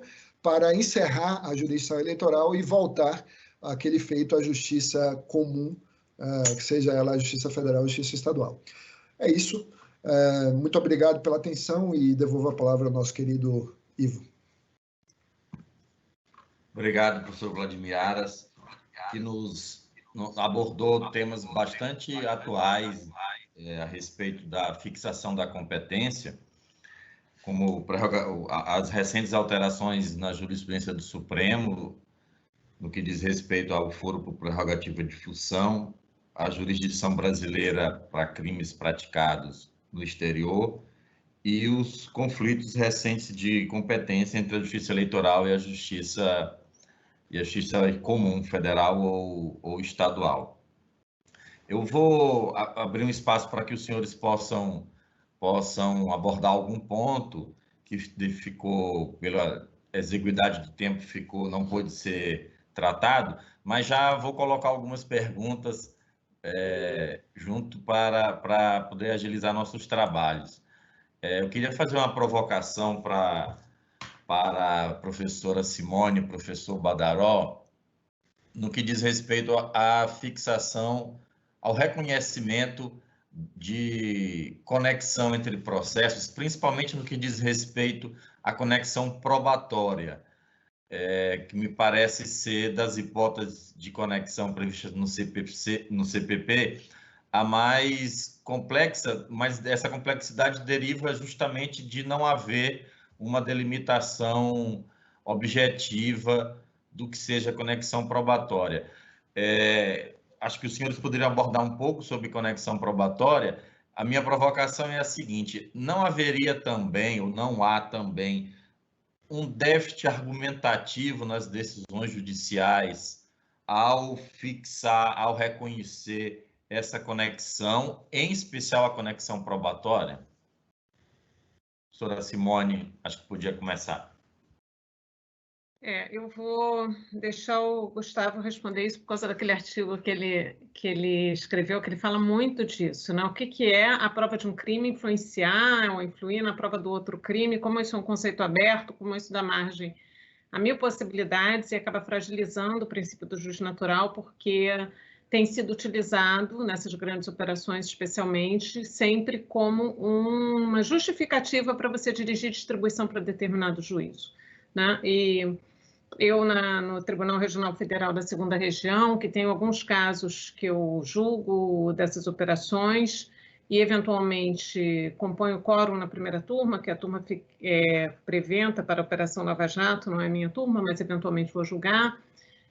E também na sessão especializada nós temos essa competência. Na verdade, o Ministério Público, ele tem um introito em todos esses processos relacionados com a Operação Lava Jato, em que ele diz: é uma grande organização criminosa comandada pelo governador Sérgio Cabral. Aí, depois desse introito, ele começa a narrar fatos que não têm relação próxima uns com os outros. São vários esquemas de corrupção em tese ocorridos, mas alguns envolvendo uma obra, outros envolvendo esquema com transporte público, outros envolvendo tal, mas como em tese é uma grande organização criminosa comandada pelo governador Sérgio Cabral, tudo se encaixa nesse argumento de conexão. Eu tenho certeza que o professor Gustavo vai falar disso melhor do que eu. Tem duas coisas que eu queria comentar da fala do Gustavo Badaró. Queria dizer que foi ótimo ouvir o Vladimir. São temas que não estão muito no meu dia a dia e que eu gostei muito esses precedentes que foram trazidos por você, Vladimir. Achei interessante, anotei tudo aqui para repassar nas minhas aulas, para os meus alunos discutir. Mas, basicamente, para não falar demais, queria dizer para o Badaró o seguinte: essa questão do desmembramento por motivo de conveniência, que o juiz pode desmembrar, concordo plenamente com você, Gustavo, que, de fato, são situações em que nós vivenciamos muito, já que, efetivamente, essa prática é muito interessante para a gente pensar como é que esses institutos são efetivamente aplicados, situações em que os processos na Justiça Federal nós sempre tivemos. Eu entrei em vara criminal antes de começar a Operação Lava Jato, então não se trata de Operação Lava Jato. Nós sempre tivemos processos grandes, com vários réus. E aí acontecia com muita constância o seguinte: réus que ficam presos e réus que são soltos quase imediatamente depois do ajuizamento da ação. E aí surge a questão dos réus presos demandarem um processamento mais rápido e aquela quantidade de gente, geralmente as denúncias cumpridas, muita gente, né? E o juiz acaba determinando o desmembramento. Também outra situação de desmembramento muito comum é da citação por edital em que o réu fica revel, muitas vezes não se encontra. E, efetivamente, não é o caso de redistribuição. Eu acho que o processo tem que ficar com o juiz que está... exatamente isso que você falou, estou de pleno acordo, acho que não justifica a redistribuição. É uma questão de fixação daquele juízo para julgar. Contudo, quero dizer que um advogado, especialmente, uma vez me chamou a atenção para o seguinte: o juiz que está com o primeiro processo, que está julgando mais rápido, é o mesmo juiz. você acaba tomando decisões ali provisórias, eventualmente até proferindo sentença no primeiro caso, querendo ou não, você acaba fazendo um pouco de análise, avaliação da situação daquele réu que ainda não foi julgado, né? Eu já tive casos de corréu de processo desmembrado que pediu para participar da primeira audiência. Então, são situações que acabam gerando problemas, né? Essa questão do juiz ser aquele que vai julgar todos os processos, ele se antecipa, julga o primeiro, depois julga o segundo, julga o terceiro, isso também gera uma certa dificuldade. As defesas ficam, às vezes, prejudicadas, né? Porque as teses jurídicas defensivas já foram analisadas, eventualmente refutadas. Claro que se aplica para ambas as partes, né? Mas nos casos que eu me lembro, houve um pouco esse problema. Então, assim, o ideal é não desmembrar, né? O ideal é todo mundo ficar solto, para eventualmente não ter esse tipo de problema. Eu sempre digo para as pessoas que essas cautelares mais atrapalham do que ajudam o processo cautelar de prisão, inclusive. Outra coisa que eu queria dizer, só para encerrar minha fala, o que era mesmo? Já esqueci. Sim, aí, Badaró, só para... você também fala da questão da sentença definitiva, ser ou não transitada em julgado. Eu, reafirmando, acho que se o caso já está julgado, realmente não se justifica mais a manutenção da competência daquele juiz, até pelos motivos que eu acabei de explicitar. Eu acho que isso pode ser uma coisa meio perniciosa, assim, o juiz já julgou o caso e continua julgando outros casos conexos e ele já afirmou uma convicção, não acho isso muito interessante. E em relação, finalmente, ao que o Ivo perguntou, que eu vou passar a bola para o Badaró, mas tem realmente um precedente interessante do Supremo, né? Aquele em que, pela primeira vez, há um desmembramento da Operação Lava Jato, em que o Toffoli diz que o fato, por exemplo, de um colaborador narrar determinadas situações que não têm ligação necessariamente com o fato inicialmente apurado, não justifica uma conexão. Então, eu acho que, principalmente, tem que ter um liame entre os fatos, né? Não é só porque a prova foi produzida inicialmente perante aquele juiz, uma prova casualmente obtida, ou uma fala do colaborador que não tem nada a ver com os fatos que estavam inicialmente sendo investigados, que vai fixar a competência naquele juiz. É isso, sendo bem rápida, para não me privar mesmo da fala dos demais, que são maravilhosos, o Gustavo e o Vladimir. Agradeço, Ivo, o convite, acho que foi muito produtivo e estou aqui, então, encerrando aqui minha fala. Muito obrigada. Muito obrigada, professor. Muito obrigado, professora Simone. Eu que agradeço o privilégio de ter você aqui conosco na SMAF. Passo para o professor Gustavo Badaró. Obrigado, Ivo. Eu gostaria de cumprimentar inicialmente o professor Vladimir Aras pela sua exposição. Trouxe pontos, alguns que já eram objeto de minhas reflexões, outros que eu confesso nunca tinha parado para meditar sobre eles e agora irei fazê-lo. Agradecer à professora Simone, dizer que estamos de acordo na maioria das questões. Com relação ao que o Ivo perguntou sobre um déficit argumentativo nessa hipótese mais tênue, que admite maior discricionariedade, que é a chamada conexão probatória, alguns autores procuram limitar isso, estabelecendo uma interpretação restritiva do dispositivo, no sentido de que essa prova de uma infração puder influenciar na prova da outra, somente ocorreria nos casos em que há uma relação de prejudicialidade homogênea. Então, seria a prova da infração antecedente para o crime de lavagem, a prova do crime patrimonial para a receptação, a prova de um crime anterior para o favorecimento real e assim por diante. Me parece uma posição inteligente para tentar fazer essa restrição, mas me parece uma restrição que não está na lei, né? Eu acho que eu tenho dito sempre que muitas vezes eu entendo a angústia do julgador diante de uma má lei, de ter que resolver o problema de uma forma satisfatória, mas muitas vezes isso acaba atenuando o princípio da legalidade, tanto no direito penal quanto no direito processual penal. Essa me parece que efetivamente é uma situação de uma crítica que deve ser endereçada primordialmente ao legislador.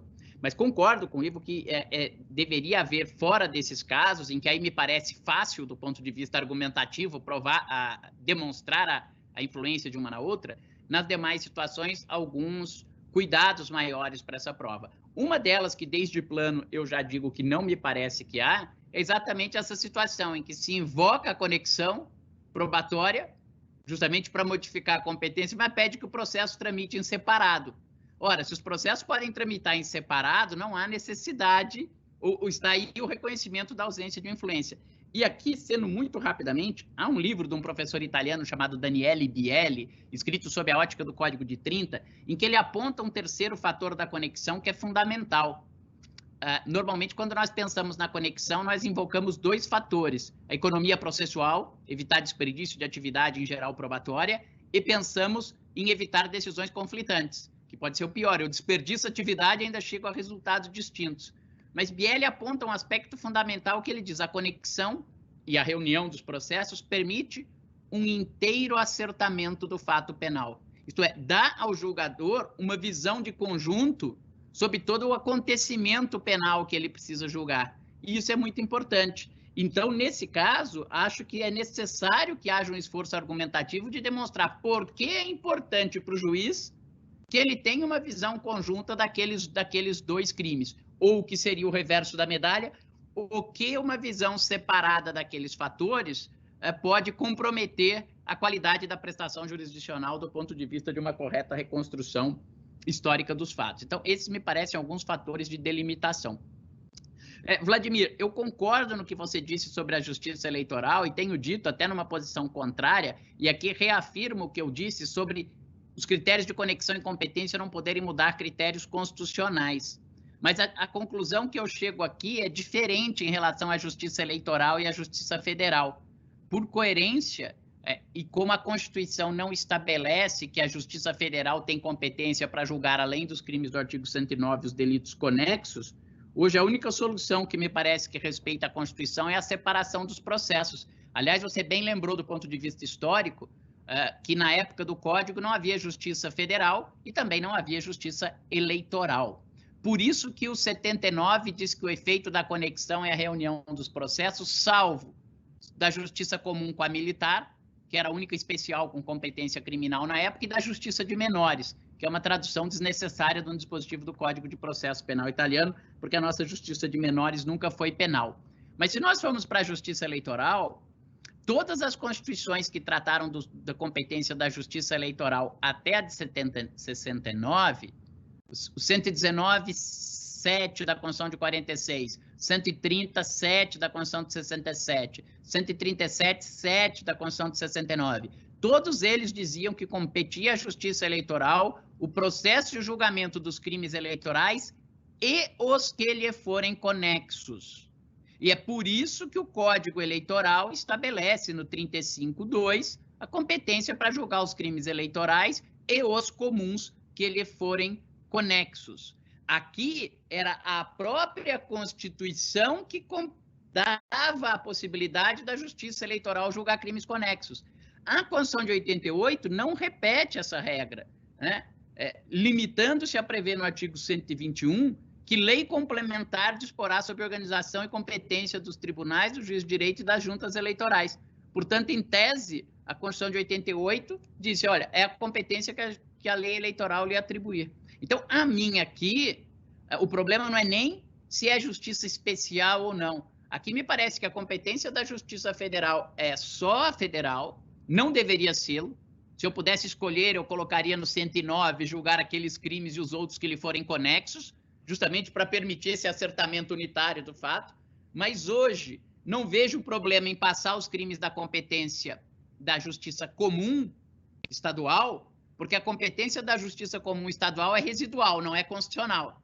A Constituição não diz o que compete às justiças estaduais julgarem. E aí não tem problema eu remeter, não estou subtraindo competência da Justiça estadual. Mas nos outros casos, sim. Então, hoje eu acho que a posição do Supremo em relação ao crime de competência da Justiça Federal e da Justiça Eleitoral, dizendo que por conexão eu atraio para a Justiça Federal, viola o 109, porque eu subtraio competência constitucional da Justiça Federal em hipótese que a própria Constituição não prevê, porque ela não diz mais que os conexos sejam julgados pela Justiça Eleitoral, mas isso tem um custo.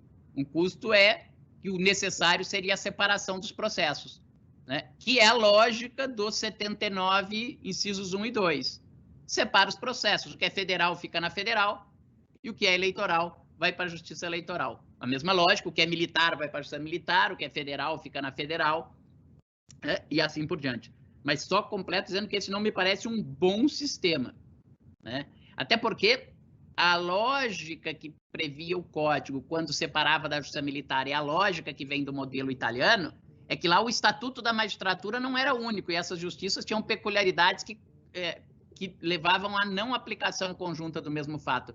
Entre nós, as garantias de independência, imparcialidade, etc., são asseguradas de maneira uniforme em todas as justiças. Então, a mim parece que o melhor seria uma reforma constitucional que estabelecesse que a Justiça Federal compete julgar aqueles crimes do artigo 109 e os que lhe forem conexos com a Justiça Comum Estadual e os que lhe forem conexos com a Justiça Eleitoral. Essa seria a melhor forma de resolução. Até lá, me parece que o caminho que não vem sendo seguido pela jurisprudência, mas que é o melhor caminho, seria a separação dos processos para respeitar as regras constitucionais, tanto de competência da Justiça Eleitoral, quanto de competência da Justiça Federal. Eu só lembro uma coisa rapidinho, Ivo, quando o Vladimir falou da competência por foro por prerrogativa de função, e cita o caso Barreto-Leiva, ele tem toda a razão. No caso Barreto-Leiva, a Corte Interamericana diz que o foro por prerrogativa de função não é incompatível com a Convenção Americana,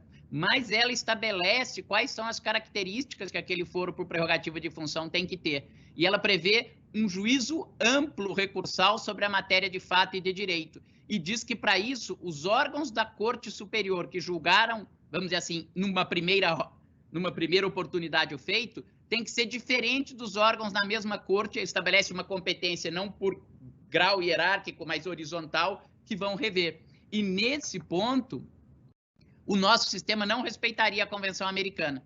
Porque se eu tiver uma causa julgada pelo Supremo Tribunal Federal, ou mesmo pelo Superior Tribunal de Justiça, pelos TRFs ou Tribunais de Justiça, me sobram apenas os recursos de questões de direito.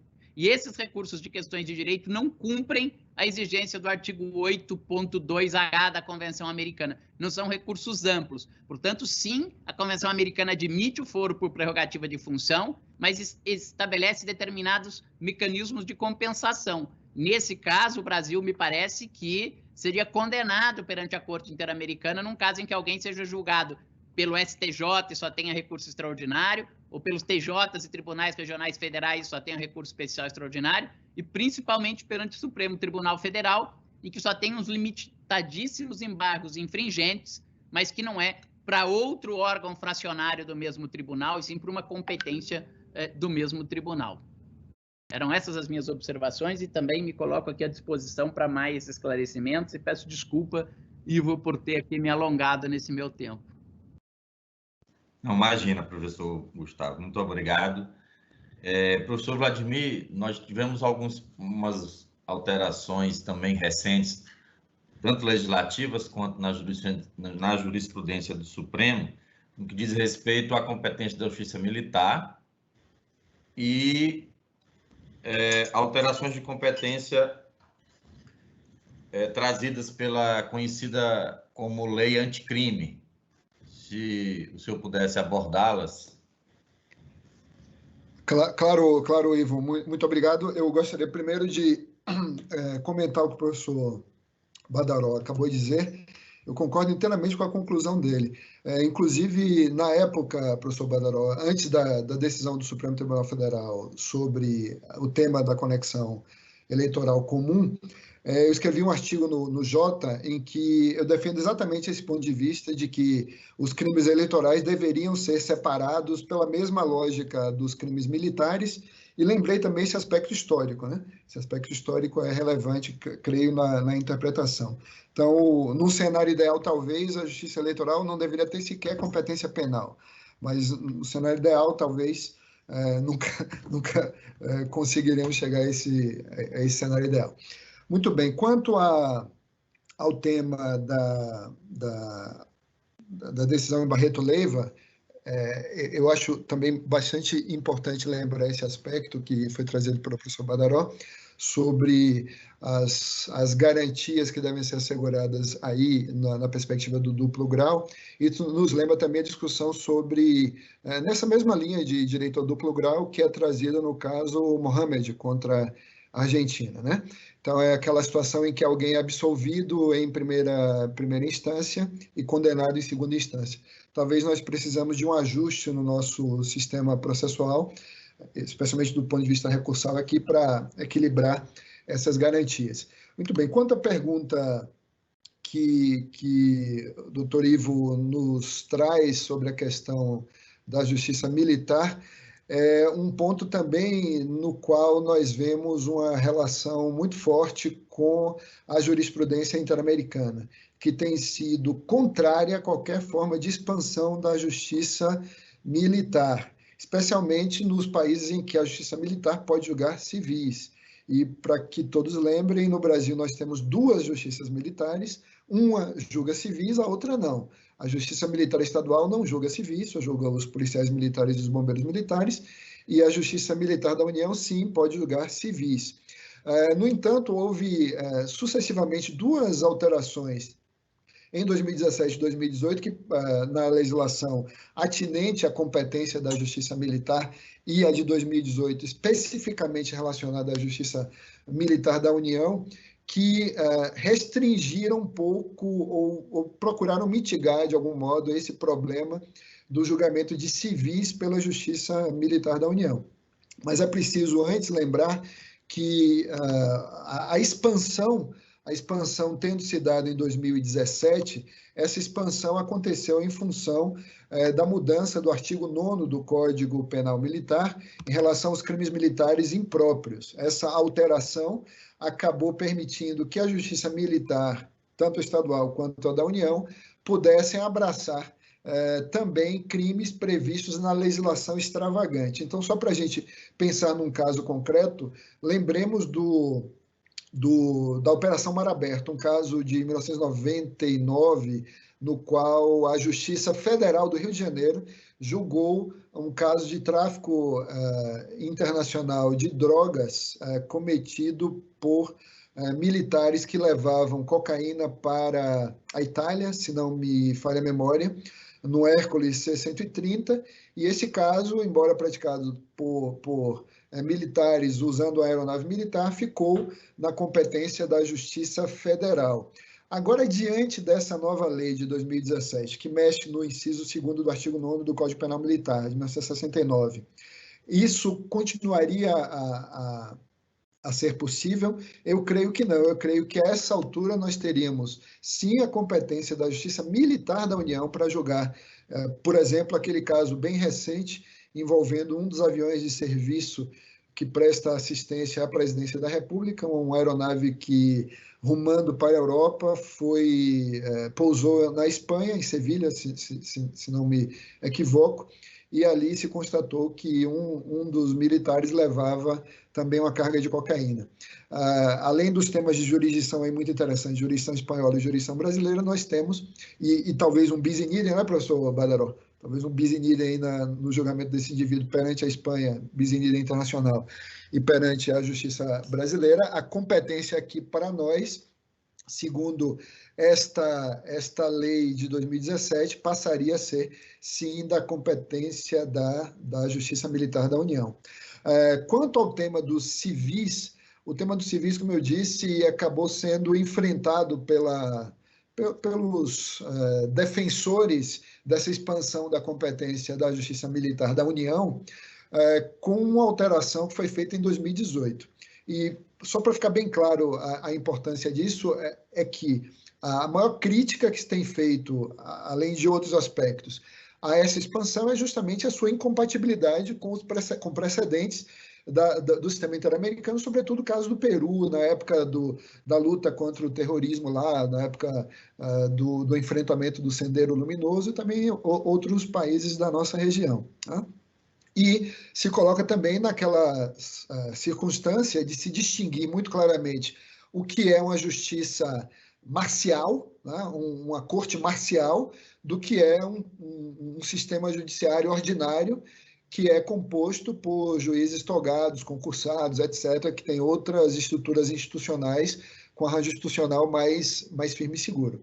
Então, quando há uma controvérsia entre a justiça comum e a justiça e a justiça militar agora envolvendo civis, esta questão se torna menos grave, tendo em vista esta mudança de 2018, que foi feita naquela lei orgânica da Justiça Militar da União, a lei de 1992, eu nunca lembro o número dessa lei, cujo artigo 30 foi alterado para se dizer, dali em diante, que só nos casos em que civis fossem submetidos à ação penal militar pelo MPM perante uma circunscrição militar, a competência se dá exclusivamente ao juiz togado, ou seja, ao juiz, como agora se chamam, juízes federais da Justiça Militar. Não se chamam mais, no âmbito da JMU, juízes auditores militares. Agora se chamam juízes federais da Justiça Militar.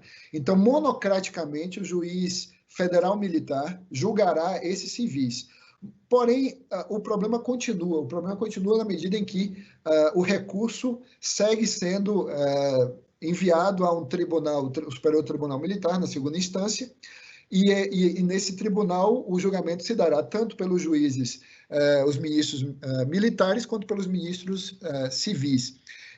De modo que o que nós esperamos ver nos próximos tempos é um incremento das tentativas de restringir, esse é o que eu imagino que vai acontecer, de restringir a aplicação, não desse artigo 30, mas sim da regra do inciso 2º do artigo 9º do Código Penal Militar. E para fechar muito rapidamente, lembrar o que aconteceu, para dificultar ainda mais o nosso cenário de regras legais, né, de previsões legais sobre competência, o que fez a Lei 13.964, o chamado pacote anticrime, ao alterar a Lei de 2018 sobre o Sistema Penitenciário Federal, quando cria ali uma nova hipótese de competência federal. Eu peço licença para ler, diz o seguinte, parágrafo único. O Juízo Federal de Execução Penal, notem, o Juízo Federal de Execução Penal será competente para as ações de natureza penal que tenham por objeto fatos ou incidentes relacionados à execução da pena ou infrações, isso é importante, ou infrações penais ocorridas no sistema penal federal, no estabelecimento penal federal. Primeiro, onde é que nós colocaremos esse problema? Nós colocaremos em 5 cidades. Mossoró, no Rio Grande do Norte, Porto Velho, em Rondônia, Brasília, Distrito Federal, Catanduvas, no Paraná, e Campo Grande, no Mato Grosso do Sul, ou seja, as sedes das unidades penitenciárias federais. Então, havendo um crime, diante dessa previsão do artigo 2º dessa lei de 2008, havendo um crime dentro desse estabelecimento prisional federal, nós podemos dizer que esse dispositivo chamaria realmente a competência federal em função da regra do interesse, no inciso 4º do artigo 109 da Constituição. Como isso de fato se daria se em qualquer hipótese nós teríamos a competência federal. Se nós tivéssemos tempo, caro Ivo, seria interessante ouvir aí o professor Badalho e a professora Simone sobre este ponto específico, porque eu mesmo tenho minhas dúvidas sobre se essa regra poderia de fato estabelecer a competência federal para toda e qualquer infração penal ocorrida dentro de um estabelecimento penal federal. Obrigado. Obrigado, professor Vladimir. Professora Simone, professor Gustavo, alguma observação ainda, algum comentário? Já estamos aí com quase 2 horas de evento.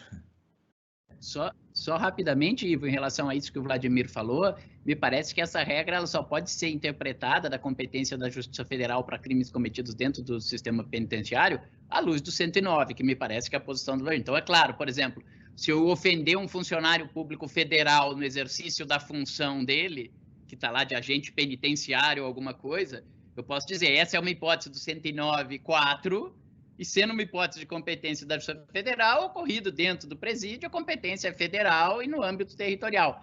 Mas concordo que ela não pode ser uma legitimação autônoma. Se eu estou dentro de um presídio federal, mando uma carta para alguém, um civil particular, no qual eu cometo um crime de calúnia ou de difamação por escrito, não dá para você dizer que aquilo é competência da Justiça Federal, porque foi cometido dentro do estabelecimento penal de natureza federal. Pelo menos ela vai ter que ter aí uma interpretação conforme a Constituição para ser limitada nas situações do 109. Ou uma hipótese de um furto de um objeto entre um preso e outro, ou uma agressão de um preso contra outro, que a rigor não envolveria interesse da União, né? Às vezes você pode alegar que, pelo fato de estar ocorrendo dentro de um estabelecimento prisional sob supervisão da União, tem interesse da União, né? Já vi tanta jurisprudência sobre crimes praticados no interior de entidades públicas federais, que nem tem tanta relação com bem jurídico, universidades federais. Isso vai ser a jurisprudência que vai ser construída, né?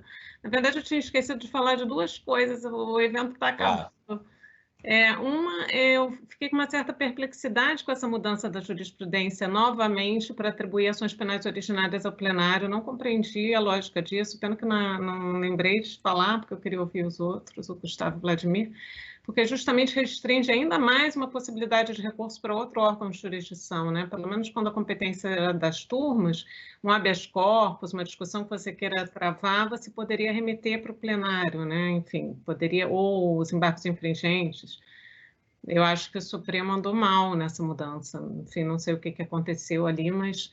E uma outra que não foi discutida aqui é a questão da identidade física do juiz, que a gente simplesmente ignora. A jurisprudência começou a flexibilizar tanto o princípio da identidade física, e agora a gente tem um problema que o CPC revogou, né, esse princípio, o novo Código de Processo Civil não aplica, e eu acho tão importante o princípio da identidade física do juiz, e a tendência com a mudança do Código de Processo Civil é a gente criar tantas exceções, tanta flexibilização, tanto temperamento, que a gente esvaziou muito esse princípio, que quando veio na reforma de 2008, eu achei que seria, assim, super importante. Ivo, então, se eu não falasse isso antes de terminar, eu ia ficar triste, porque era uma coisa que eu tinha anotado aqui. Mas muito obrigada, tá? E novamente cumprimentando o Gustavo e o Vladimir, adorei muito as falas de ambos, assim, sobre todas as questões importantes de competência. Bem, eu quero agradecer a todos, aos três que eu considero como amigos e como luzes no debate jurídico do país, professora Simone, professor Gustavo, professor Vladimir. Eventuais perguntas que cheguem, nós iremos encaminhar por e-mail. Quero agradecer em nome da SMAF, da direção da SMAF e da direção da mesa diretora do tribunal pela participação dos senhores e pela audiência também no YouTube. Muito obrigado. Vou passar o cerimonial para encerrar. Informamos que as demais perguntas, sugestões e comentários poderão ser enviados ao e-mail da Escola da Magistratura Federal da Primeira Região, smaf@trf1.jus.br. Os e-mails serão respondidos oportunamente. Um bom dia e uma ótima semana a todos. Obrigado.